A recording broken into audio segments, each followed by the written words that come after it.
Under 20 ടീമിൻ്റെ ഒരു കോച്ചിനെ തീരുമാനിച്ചത് ജൂനിയർ ലെവലിൽ യാതൊരു എക്സ്പീരിയൻസും ഇല്ലാത്ത, അന്ന് ഇങ്ങനെ സോഷ്യൽ മീഡിയ പ്ലാറ്റ്ഫോമുകളിലൊക്കെ വരുമായിരുന്നു, ഫ്രണ്ട്ഷിപ്പ് ആണ് അതിൻ്റെ ഒരു മാനദണ്ഡം എന്നൊക്കെ പറയുന്നത്. കല്യാൺ ജോബ് എന്ത് തന്നു എന്നുള്ളതൊരു വലിയ ചോദ്യമാണ് ഇന്ത്യൻ ഫുട്ബോളിൽ. അതിന് ഉത്തരമുണ്ടോ? ടീമുകൾ ശക്തരായതിനപ്പുറത്തേക്ക് ഇന്ത്യ കുറച്ചുകൂടി വീക്കറായതാണ് അതിൻ്റെ ഒരു കാരണമായിട്ട് നമുക്ക് പറയേണ്ടത്. ഖാലിദ് ജമീൽ തീർച്ചയായിട്ടും നാഷണൽ ടീമിൻ്റെ ഒരു കോച്ചാകാൻ അർഹനായിട്ടുള്ളൊരു വ്യക്തിയാണ്. ഡാർക്കസ്റ്റ് ആയിട്ടുള്ള ഒരു സ്റ്റേജിലാണ് നമുക്ക് നിൽക്കുന്നത്. ഇനി ഒരു നല്ലൊരു സമയം വരുമെന്ന് പ്രതീക്ഷിക്കാമെന്നുള്ളത് മാത്രമാണുള്ളത്. നമസ്കാരം, മീഡിയ വൺ സ്പോർട്സിൻ്റെ ഈ പരിപാടിയിലേക്ക് ഏവർക്കും സ്വാഗതം. അപ്പോൾ ഈ ഒരു സെറ്റിൽ നമ്മൾ പലകുറി ഇരുന്നിട്ടുണ്ട്. ലോക ഫുട്ബോളിനെ കുറിച്ച് ചർച്ച ചെയ്തിരുന്നിട്ടുണ്ട്, യൂറോപ്യൻ ഫുട്ബോളിനെ വിലയിരുത്താനൊക്കെ ഇട്ടിരുന്നിട്ടുണ്ട്. പക്ഷേ ഇന്ന് ഞാനിവിടെ ഇരിക്കുന്നത് ഇന്ത്യൻ ഫുട്ബോളിനെ കുറിച്ച് സംസാരിക്കാനാണ്. അപ്പോൾ ഇന്ത്യൻ ഫുട്ബോൾ നമുക്കറിയാം, അതിൻ്റെ ഏറ്റവും മോശമായ ഒരു അവസ്ഥയിൽ കൂടെയാണ് ഇപ്പോൾ കടന്നു പോകുന്നത്. ഈ പറയുന്ന പോലെ നേരം അത് രണ്ട് വിധത്തിലാണെന്ന് പറയും. ഒന്ന് നല്ല നേരം, പിന്നെ ഒന്ന് ചീത്ത നേരം. ഒരു ചീത്ത നേരം കഴിഞ്ഞാൽ അതൊരു നല്ല നേരം ഉണ്ടാകുമെന്നാണ് ആളുകൾ പറയാറ്. പക്ഷേ ഇന്ത്യൻ ഫുട്ബോൾ ഇപ്പോൾ ഒരു ചീത്ത നേരത്തിലൂടെ കടന്നു പോകുന്നത് കുറച്ച് നാളായിട്ട് അങ്ങനെ തന്നെയാണ്. അപ്പോൾ അതിനൊരു അന്ത്യം ഉണ്ടാവുമോ, അതിനൊരു മാറ്റം ഉണ്ടാവുമോ എന്നൊക്കെ നമുക്ക് ചർച്ച ചെയ്യേണ്ടിയിരിക്കുന്നു. അപ്പോൾ ഇന്ന് നമ്മുടെ ഇപ്പോൾ ഉള്ളത് ഇന്ത്യൻ ഫുട്ബോളിനെ കുറിച്ച് കണ്ടന്റ് ചെയ്യുന്ന, ഇന്ത്യൻ ഫുട്ബോളിൽ ISL കമൻട്രി ഒക്കെ ചെയ്തിട്ടുള്ള, ഇന്ത്യൻ ഫുട്ബോളിനൊരു ചേഞ്ചിന് വേണ്ടി സംസാരിക്കുന്ന ഹബീബ് അഷ്റഫ്. ചിലപ്പോൾ അങ്ങനെ പറഞ്ഞാൽ അറിയുന്നുണ്ടാവില്ല. TFNB ഹബീബി. ഹബീബ് ബ്രോ, വെൽക്കം. ഹായ്. സുഖമാണോ? സുഖം. നമുക്ക് ഐ തിങ്ക് സ്ട്രെയിറ്റ് നമുക്ക് ആ ടോപ്പിക്കിലേക്ക് പോകാമെന്ന് തോന്നുന്നുണ്ട്. ഇപ്പോൾ ഈ ISL ഇപ്പോൾ ഒരു ഹൈറ്റസ്റ്റിലാണ്.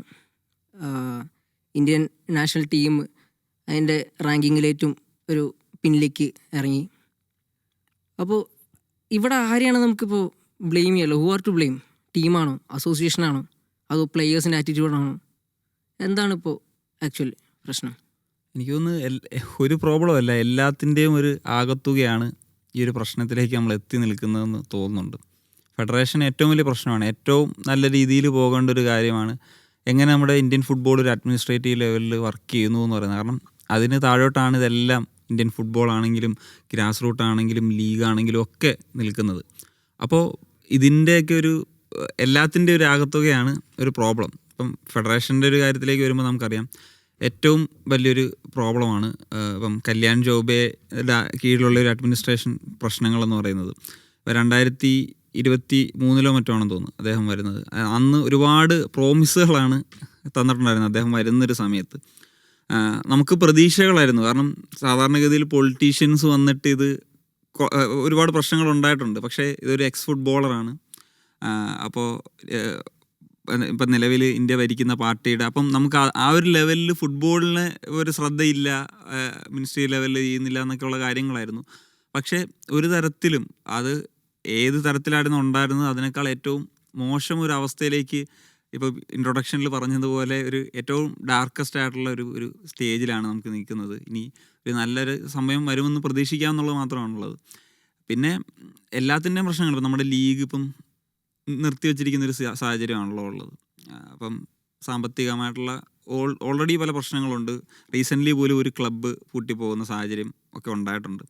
അപ്പം മൊത്തത്തിൽ ഒരു ഇന്ത്യൻ ഫുട്ബോളിൻ്റെ ഒരു എക്കോ സിസ്റ്റത്തിലൊരു പ്രശ്നമുണ്ട് എന്ന് പറയുന്നത് ഒരു ശരിയായിട്ടുള്ളൊരു കാര്യമാണ്. ഇനിയിപ്പം നമ്മുടെ പുതിയ ലീഗ് വന്നു കഴിഞ്ഞാലും പുതിയ അഡ്മിനിസ്ട്രേഷൻ വന്നു കഴിഞ്ഞാലും ഇതുവരെ പോയതുപോലെ പോയി കഴിഞ്ഞാൽ ഈ മാറ്റങ്ങൾ എന്ന് പറയുന്നൊരു കാര്യം എന്താണേലും വരില്ല. അപ്പം മാറ്റങ്ങൾ വരണമെന്നുണ്ടെങ്കിൽ ഇവർ ഒന്നിൽ നിന്ന് എവിടെയാണ് വർക്ക് ചെയ്യേണ്ടത് അതിൽ കൃത്യമായിട്ട് അവർ പണിയെടുക്കേണ്ടി വരും. ഈ കല്യാൺ ചൊവ്വയുടെ കാര്യം പറയുമ്പോൾ എനിക്ക് ഓർമ്മയുണ്ട്, സാഫ് കപ്പ് മാച്ച് തന്നുകൊണ്ട് ബാംഗ്ലൂർ വെച്ച് നടന്നത്, ലെബനൻ്റെ ഒപ്പം. അപ്പം അന്ന് അദ്ദേഹം ആ ഇന്ത്യൻ ജേഴ്സി ഇട്ട് ജേഴ്സി ഇട്ട് വരുന്നു.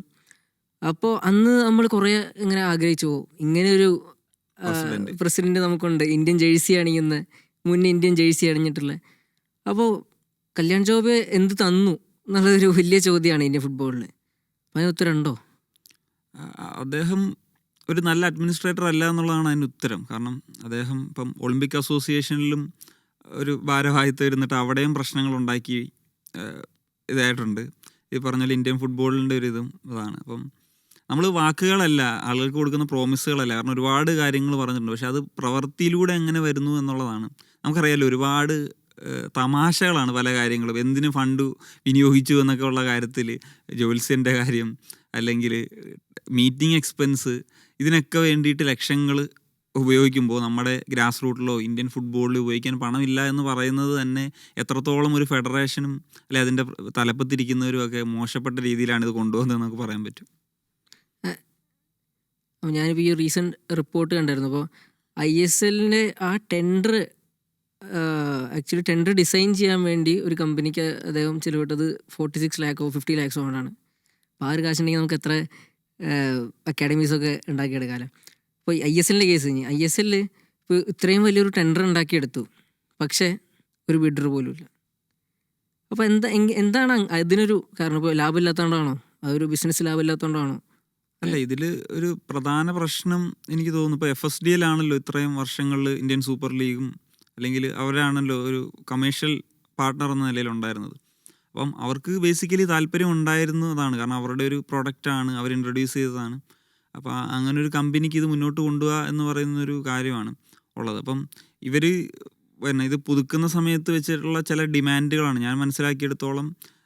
ഒന്നാമത് ഇന്ത്യൻ ഫുട്ബോൾ എന്ന് പറയുന്നത് വളരെ ലാഭത്തിൽ പോകുന്ന ഒരു കാര്യമല്ല, നഷ്ടം സഹിച്ച് തന്നെയാണ് ഇവർ മുന്നോട്ട് കൊണ്ടുവന്നത്. അപ്പോൾ അങ്ങനെ ഒരു സ്ഥലത്ത് നിന്ന് ഈ കൂടുതൽ ഡിമാൻഡ് ചെയ്യുന്ന സാഹചര്യങ്ങളൊക്കെ വരുമ്പോൾ, കാരണം ഇവർ കൊമേഴ്ഷ്യൽ പാർട്ട്ണർ എന്ന നിലയിൽ ഇതിൽ നിന്ന് വലിയ ലാഭം കൊയ്യുന്ന ഒരു ആളുകളല്ല. അപ്പോൾ അവർക്ക് അതിനുള്ള പവറില്ല, അല്ലെങ്കിൽ ഇങ്ങനെയുള്ള പ്രശ്നങ്ങളാണ്. പിന്നെ ഇങ്ങനത്തെ ഇപ്പോൾ FSDL പോലെ, ഇപ്പോൾ റിലയൻസ് പോലത്തെ ഒരു അത്രയും വലിയൊരു ഗ്രൂപ്പ് ഇൻവെസ്റ്റ് ചെയ്യാൻ അവർക്ക് റെഡി അല്ലെങ്കിൽ, ഇപ്പം മറ്റു ചില ആളുകൾ ഇതിനു മുമ്പ് പ്രീ ബിഡേഴ്സ് ആ ഒരു ലെവലിലൊക്കെ വന്നിരുന്നു എന്ന് പറഞ്ഞു, വലിയ വലിയ കമ്പനീസ്.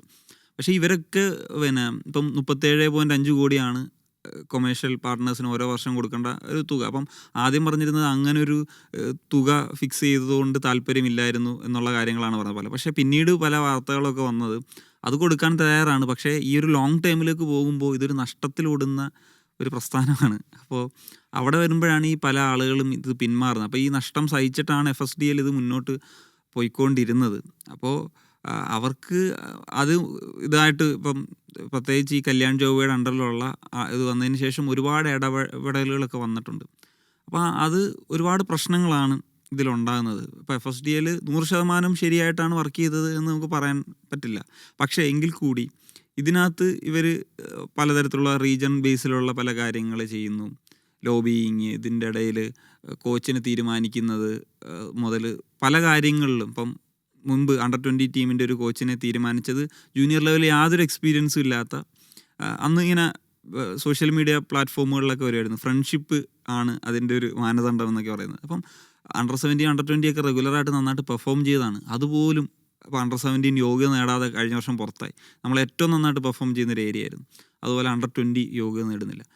ഇപ്പോൾ നോക്ക്, ഏഷ്യൻ കപ്പ് നമ്മൾ സീനിയർ ടീം 2 വർഷങ്ങളിൽ 2 പതിപ്പുകൾ അടുപ്പിച്ച് യോഗ്യത നേടി, ഇന്ത്യൻ ഫുട്ബോൾ കുതിച്ചു എന്നൊക്കെ പറഞ്ഞെടുത്ത് അവിടെ നമുക്ക് യോഗ്യത നേടാൻ പറ്റുന്നില്ല എന്നുള്ളതാണ്. അപ്പോൾ മൊത്തത്തിലുള്ളൊരു തകർച്ചയാണ്. അതിൻ്റെ ഒരു തുടക്കം അഡ്മിനിസ്ട്രേറ്റീവ് ലെവൽ തന്നെയാണ്.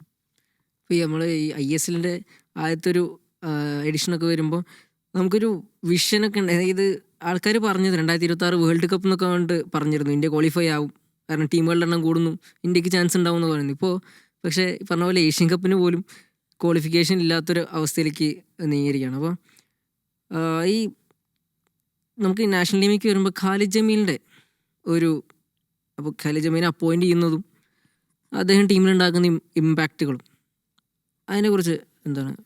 ഖാലിദ് ജമീൽ തീർച്ചയായിട്ടും നാഷണൽ ടീമിൻ്റെ ഒരു കോച്ചാകാൻ അർഹനായിട്ടുള്ളൊരു വ്യക്തി തന്നെയാണ്. ഇന്ത്യയിൽ ഒരു ഇന്ത്യൻ കോച്ച് എന്ന നിലയിൽ ഏറ്റവും ആദ്യം പരിഗണിക്കേണ്ടത് അദ്ദേഹം തന്നെയാണെന്നാണ് ഞാൻ വിശ്വസിക്കുന്നത്. കാരണം അത്രയും ഒരു ഇന്ത്യയിലൊരു ഹെഡ് കോച്ച് എന്ന നിലയിലൊരു എക്സ്പീരിയൻസ് ഉള്ള മറ്റൊരു പരിശീലനം ഉണ്ട് എന്ന് തോന്നുന്നില്ല. അതും റിസൾട്ടുകൾ ഉണ്ടാക്കിയിട്ടുള്ള ഐസ്വാൾ പോലെയുള്ള ടീമിനെ വളരെ കുറഞ്ഞ ബഡ്ജറ്റിൽ ഐ ലീഗ് വിൻ ചെയ്യിപ്പിച്ചിട്ടുള്ള പരിശീലനമാണ്. നോർത്ത് ഈസ്റ്റ് യുണൈറ്റഡിനെയും ജംഷഡ്പൂരിനെയും ഒക്കെ വളരെ കുറഞ്ഞ ബഡ്ജറ്റിൽ സെമി ഫൈനലിൽ ഒക്കെ എത്തിക്കാൻ സാധിച്ചിട്ടുണ്ട്. സൂപ്പർ കപ്പിൽ ഉള്ള പെർഫോമൻസ് ലാസ്റ്റ് സീസണിൽ നമ്മൾ കണ്ടതാണ്. അദ്ദേഹം അതിന് അർഹൻ തന്നെയാണ്. പക്ഷേ അദ്ദേഹം വരുന്നൊരു സമയം എന്ന് പറയുന്നത് നമ്മൾ 2 മത്സരങ്ങൾ ക്വാളിഫയറിൽ തോറ്റ് നിൽക്കുന്നൊരു സമയത്താണ്.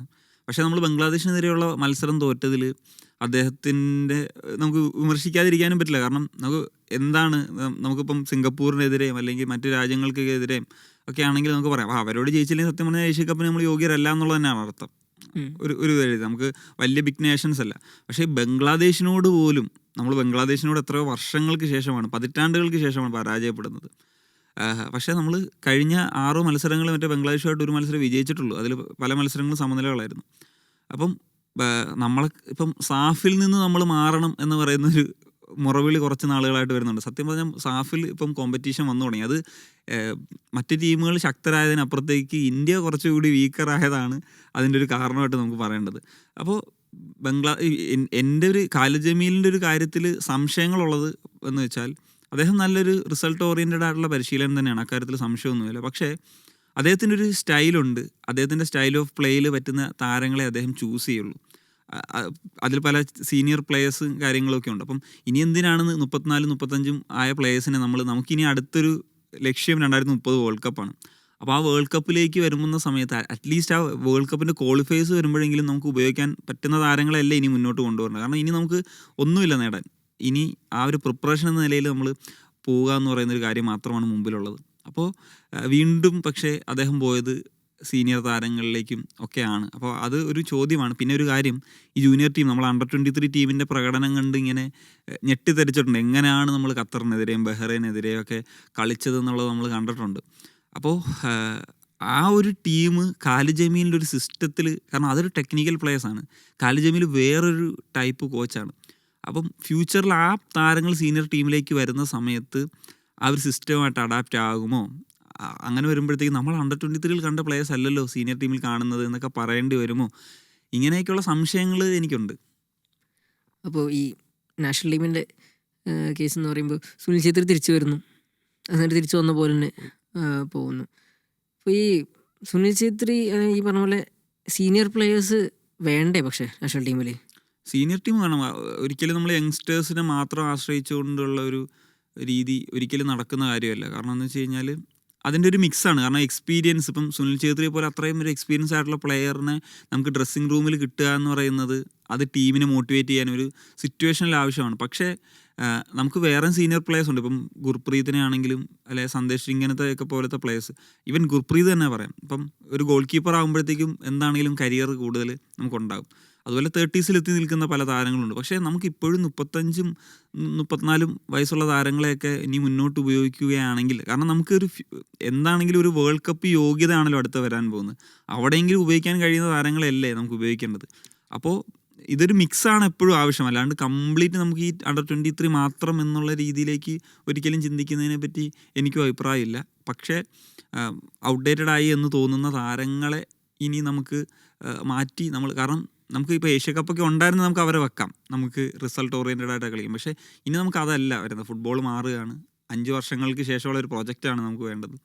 അപ്പോൾ അവിടെ നമുക്ക് വേണ്ടത് പിന്നെ ഈ മോൾഡ് ചെയ്ത് വരേണ്ട, ഇപ്പം 25-30 വയസ്സുള്ള ഇപ്പം ലാലും സല ചാങ്തെ 50ഓളം മത്സരങ്ങൾ നാഷണൽ ടീമിൽ കളിച്ചു കഴിഞ്ഞു. അദ്ദേഹം ഇപ്പോഴും സ്റ്റിൽ 30s എത്താത്ത താരമാണ്. അങ്ങനത്തെ എക്സ്പീരിയൻസ്ഡ് താരങ്ങളൊക്കെ നമുക്ക് സത്യം പറഞ്ഞാൽ ടീമിലുണ്ട്.